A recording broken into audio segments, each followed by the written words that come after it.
அவன் தாய் தகப்பன் முகத்தை அவன் பார்க்கல, ஆண்டவராக இயேசு கிறிஸ்து முகத்தை படுத்தான். ஏன் தெரியுமா? அவன் கண்கள் அப்பதான் திறக்கப்பட்டது.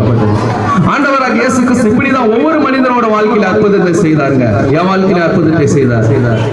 உதவா காரணம் என் தாய் தகப்பன் என் சொந்த குடும்பத்துக்கு பிரயோஜனம் இல்லாம வாழ்ந்து கொண்டிருந்த என்னோட வாழ்க்கையில பாத்தீங்கன்னா, ஆண்டவராக இயேசு கிறிஸ்து வருவதற்கு முன்பதாக குடி பழக்கத்துக்கும் சிகரெட் பழக்கத்துக்கும் நண்பர்களோடு சேர்ந்து சுத்தி கொண்டு என் வாழ்க்கையில பாதி நாள கழிச்சுட்டேன்.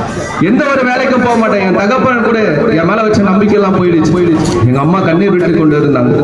இப்படிதான் என் வாழ்க்கை போய் கொண்டு இருந்து என் வாழ்க்கையில ஒரு மாற்றமா கிடையாது. என் நண்பர்கள் எல்லாம் மாத்திடுவாங்களா? எந்த நண்பர்கள்லாம் நான் கூட இருப்பேன்னு சொன்னாலும் அந்த நண்பர்லாம் போயிட்டான்.